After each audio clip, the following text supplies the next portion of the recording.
que um orçamento do Estado deve ser um documento honesto, que inspira confiança a quem o lê. A informação deve ser fidedigna e a análise deve ser séria.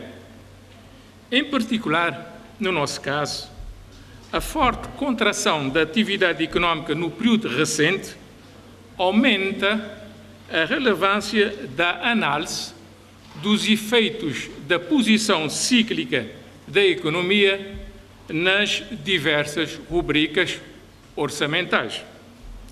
Aqui chamo a vossa atenção, quem tiver a ler o documento, do começo até o fim, fala-se de consolidação orçamental, quando toda a gente sabe que é tudo naquele documento, menos uma estratégia de consolidação orçamental.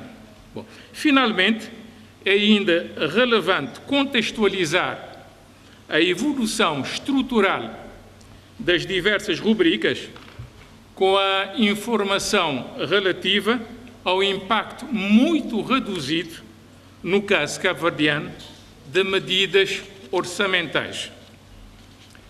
Tendo isto em consideração, quero em seguida partilhar convosco algumas reflexões serenas sobre esses documentos.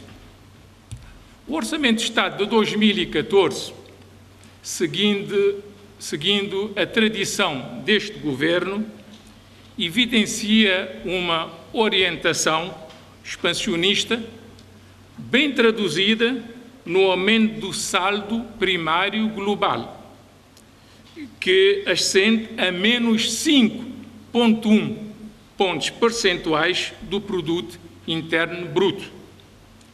A deterioração do saldo primário global decorre essencialmente do aumento da despesa pública, pois, como reza o documento, a receita fiscal aumenta em 10,3%. Basta ler o documento para constatarmos que todas as rubricas da despesa aumentam, o que não é o que os manuais falam quando se há uma estratégia de consolidação orçamental.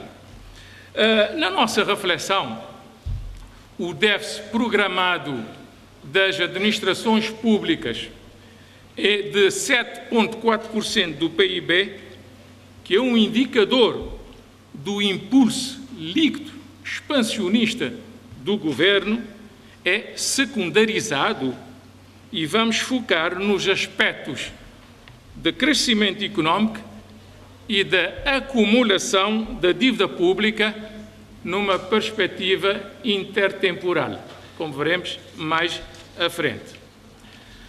A economia cabo-verdiana tem registrado um crescimento económico anémico, com custos significativos em termos de crescimento potencial e da subutilização dos fatores de produção. A economia cabo-verdiana depende pouco dos estímulos orçamentais nacionais. Qualquer aluno que tem algumas noções de econometria pode, com uma pequena regressão, constatar isso, não é verdade? Este impacto muito reduzido e prova disso é a taxa média do crescimento do PIB no triênio 2011-2013 de apenas 1,4%. O último documento do Fundo Monetário Internacional, que apareceu na semana passada, o World Economic Outlook, prevê para o corrente ano um crescimento de apenas 1,5%, o que é muito fraco. Assim sendo, a previsão do crescimento do PIB para 2004, como o documento está a trazer, no intervalo entre 3,5% e 4,5% é manifestamente exagerada. Compreendemos porquê e falaremos sobre isso mais à frente. Tendo ainda em consideração que a recuperação das economias europeias tem induzido o crescimento das nossas exportações, então também se infere que o crescimento da economia cabo-verdiana é dependente da conjuntura externa e será provocado, em grande parte, por fatores chamados exógenos, ou seja, que não correspondem essencialmente a um dinamismo num plano interno autónomo. Como facilmente se compreende, aliás, o senhor presidente do MPD falou sobre isso, subindo o denominador, o rácio baixa. Mas a situação real não melhora de facto, pelo contrário, deteriora. Pequenas habilidades deste género transmitem a desconfortável sensação de se ter de desconfiar de tudo o resto que está no documento. Falemos em seguida do estoque da dívida pública, que continua a registrar um aumento muito significativo.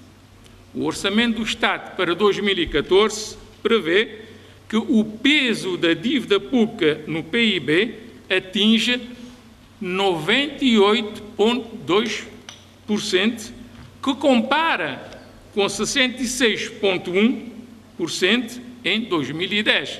Vê-se que este aumento é sobretudo evidente na parte da dívida detida por não residentes. Assim, o Orçamento do Estado para 2014 projeta o rácio da dívida externa pública em 3/4, ou seja, 75% do PIB no final de 2014. Entre o valor do final de 2010 e o valor programado para 2014, o rácio da dívida pública externa no PIB aumenta 47,6 pontos percentuais. Para o aumento deste rácio, contribuem principalmente os chamados ajustamentos déficit-dívida e o déficit primário acumulado. É de destacar que o Governo tem estado a garantir ou a avalizar dívidas de empresas públicas, as chamadas Five Sisters, bem conhecidas, a TCV, a Eletra, a Enapor, a Cabnava, a ASA, conhecendo perfeitamente a incapacidade de liquidarem a dívida. Algumas delas não podem sequer garantir o pagamento de juros, nem muito menos das amortizações. Sabendo que não há patrimónios vendáveis e prejuízos acumulados, como foi recentemente avançado um número, tornar-se-ia necessário, em termos de honestidade de contas, que fossem feitos os devidos write-offs, ou seja, abatimentos, e esses montantes fossem assumidos claramente como dívida pública.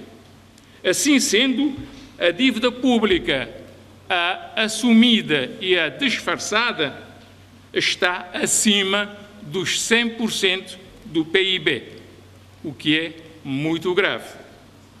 Com o tempo, a credibilidade do PEC fixo da nossa moeda ao euro cai ainda mais e a percepção de risco por parte dos investidores e dos bancos internacionais vai acompanhar. Recentemente, o Sr. Presidente do MPD falou que teremos de ir ao mercado, não é verdade, mas com o aumento da percepção de risco, fortemente, na verdade, como estamos a constatar, resultando deste estoque da dívida pública, haverá menos crédito e mais caro. Os desequilíbrios macroeconómicos que a economia cabo-verdiana enfrenta no momento presente implicam custos sociais em termos de desemprego e limitam a capacidade da política económica, bem como a implementação nos próximos tempos de uma urgente e alargada agenda de reforma estrutural, que inclui as empresas públicas e o desenho de políticas sociais.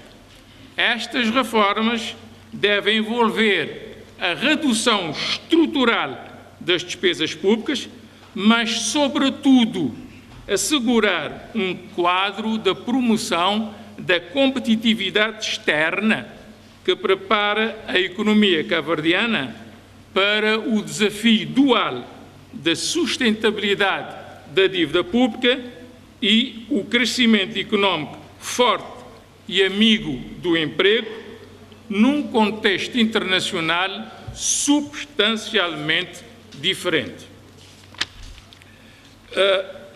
Passando agora a uma relação existente entre o crescimento económico e a dívida pública, baseando num documento de dois economistas dos mais respeitados no mundo atualmente, que é Reinhard e Kenneth Rogoff. O documento chamava Growth in the Time of Debt, que incorpora 3 elementos-chave nesta relação.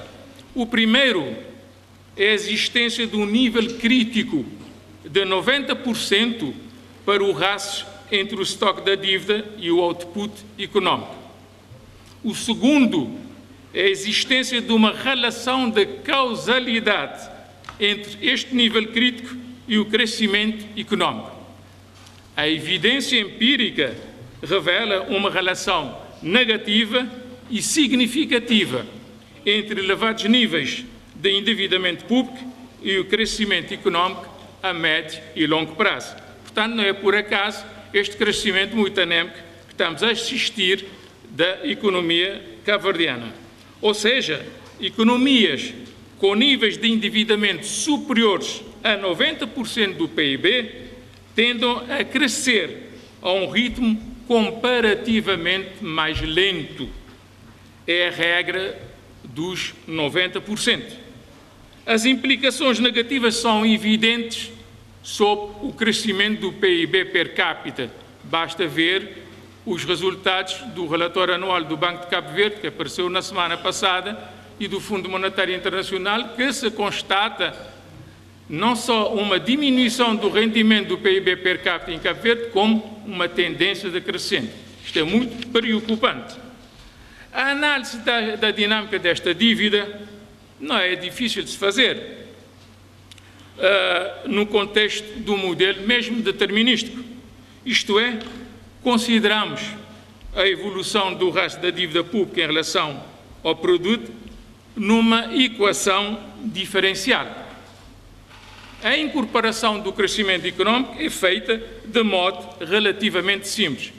Como o Sr. Presidente disse recentemente, eu considero como um choque permanente a graduação do país para o grupo de rendimento médio-baixo.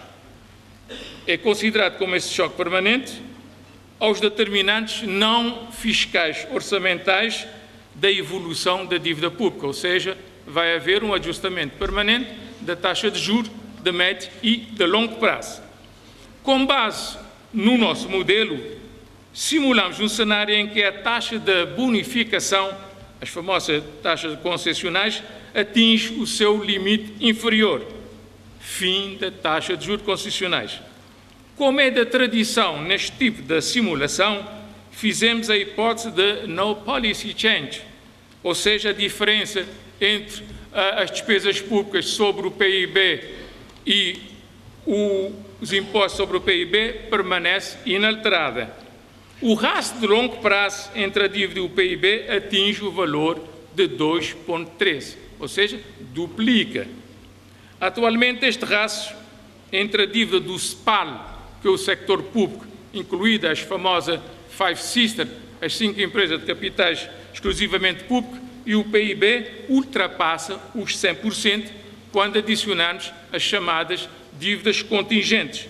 A questão que se coloca é a seguinte: a que ritmo o valor corrente entre a dívida, o estoque da dívida e o PIB aproxima do valor de longo prazo que eu anunciei anteriormente. Com uma taxa anual de crescimento continuamente composta, obtida que deu o resultado de 5,85%, levaria cerca de 12 anos para o ratio entre o estoque da dívida e o PIB atingir o seu valor de longo prazo, ou seja, mais que duplica. O valor de longo prazo da dívida em relação ao PIB duplica num período de 12 anos. Minhas senhoras e meus senhores, eu queria fazer algumas observações finais relativamente ao OED, da proposta de orçamento para 2014. Esta proposta de orçamento para 2014 inscreve na lógica da ultra-intervenção do Estado, ou seja, do governo atual, na economia, evidenciando uma orientação expansionista e anticíclica. Esta proposta da OE para 2014 tem déficit e dívida pública ocultos, sendo as contas pouco transparentes. Basta dividir tudo o que está aí pelo denominador que atingiu um valor muito fantasista. A evidência empírica sugere que o crescimento da economia cabo-verdiana depende pouco de estímulos orçamentais. E prolongar no Orçamento de Estado para 2014 a intervenção expansionista, em conjugação com os resultados do paper de Rogoff, ou seja, a regra dos 100%, fará quase que anular a já parca capacidade da política orçamental influenciar o andamento da economia em Cabo Verde. Mas tem um duplo efeito arrasador. Aumenta brutalmente a dívida pública e acentua a convicção dos empresários cabo-verdianos mais inovadores de que não há nada a fazer, porque nunca existirão condições favoráveis para concretizarem os seus projetos. Como se vê, a proposta de Orçamento de Estado para 2014, a par de várias mistificações e malabarismos, persiste numa política fiscal orçamental profundamente errada.